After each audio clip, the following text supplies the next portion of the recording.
இப்போது புதிய அறிமுகம் ஆச்சி ஹோட்டல் சாம்பார் 50 கிராம் ரூபாய் 20 மட்டுமே. இந்த முதல்வரை போல் அதிர்ந்து பேசாத ஒரு முதல்வரை யாரும் கண்டிருக்க முடியாது. கருணையின் உறைவிடமாக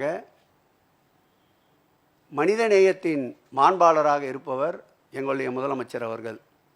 துணை முதலமைச்சரை எடுத்துக்கொண்டால் எப்பொழுதுமே சிரித்த முகத்தோடு காட்சியளித்து கொண்டிருப்பார். இதுவரையில் அவர் பத்திரிகையாளர் சந்திப்பில் கூட யாரையாவது அதிர்ந்து பேசினார் என்று காட்டுங்கள் பார்க்கலாம். ஆணவம் என்பது எங்களுக்கு எந்த காலத்திலும் வந்தது கிடையாது. நம்முடைய அமைச்சர் தான் ஆணவத்தின் உச்சியிலே இருக்கின்றார்.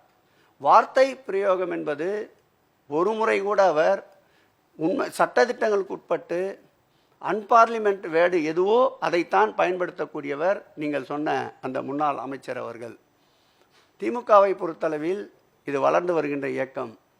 கடந்த தேர்தலில் இன்றைக்கு குற்றச்சாட்டு சொல்லி அமைச்சர் சொன்னார், எங்களுடைய இயக்கத்தின் தலைவர் எங்கள் ஆறுயிர் தளபதி அவர்களை எதிர்த்து நானே போட்டியிடுவேன், என்னை எதிர்த்து அவர் போட்டியிட ராயபுரத்தில் தயாரா என்றார். அப்பொழுது எங்களுடைய முதலமைச்சர் ஒரு கருத்தை சொன்னார், உன்னை எதிர்த்து நான் சாதாரணமான ஒரு தொண்டனை நிற்க வைத்து உன்னை வெற்றி கொள்வேன் என்பார். யாரென்றே அறிமுகம் இல்லாத ஐடி மூர்த்தியை களமிறக்கினார்.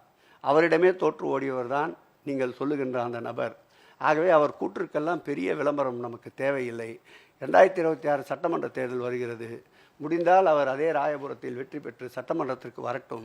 அதன் பிறகு இது போன்று ஏதாவது கேள்விகள் எழுப்பினால் பதில் சொல்ல தயாராக இருக்கின்றோம். இப்போது புதிய அறிமுகம் ஆச்சி ஹோட்டல் சாம்பார் 50 கிராம் ரூபாய் 20 மட்டுமே.